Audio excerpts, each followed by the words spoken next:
શકે કે આ બોગસ એફઆઈઆર છે, આ ફેબ્રિકેટેડ એફઆઈઆર છે અને 109 નો પર્ટિક્યુલર ઉમેરો એ માત્ર ને માત્ર કોઈ વ્યક્તિનો અવાજ દબાવવા માટેનું કાવતરું છે.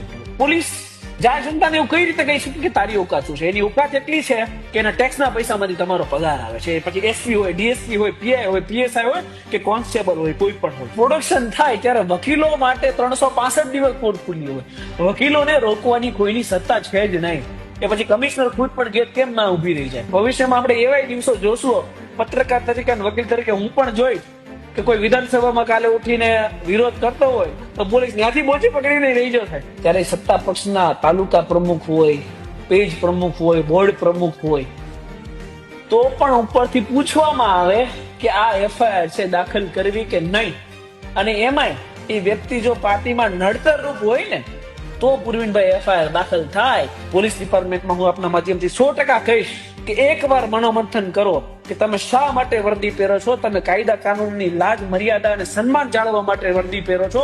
તમે કોઈ પાર્ટીની પગચંપી કરવા માટે વર્દી નથી પહેરતા. એવી સિસ્ટમ ઊભી કરો કે તમારી 7 પેઢીનું કલ્યાણ થાય. બાકી ભવિષ્યમાં તમારી જનરેશન ને તમારી આવનારી પેઢીઓ ને તમે જાતે જ ગુલામ બનાવી રહ્યા છો. ધારાસભ્ય ચૈતર વસાવાની પોલીસે જે રીતના ધરપકડ કરી છે અને ત્યારબાદ જે સમગ્ર પોલીસની કાર્યવાહી છે તેને લઈને સતત સવાલો ઉઠી રહ્યા છે.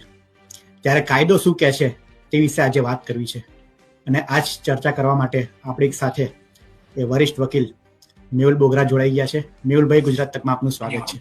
ધન્યવાદ.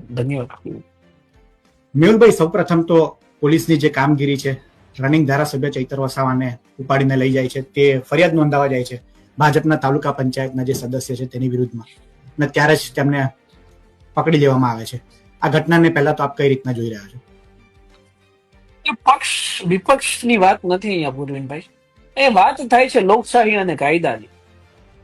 કાયદા મુજબ જયારે કોઈ પણ ધારાસભ્ય હોય, એ સત્તા પક્ષનો હોય કે વિપક્ષ હોય, એ જયારે પોતાની ઓફિશિયલ ડ્યુટી ડિસ્ચાર્જ કરતો હોય, એનો મતલબ એવો છે કે જયારે જનતાનો અવાજ રિપ્રેઝેન્ટ કરતો હોય.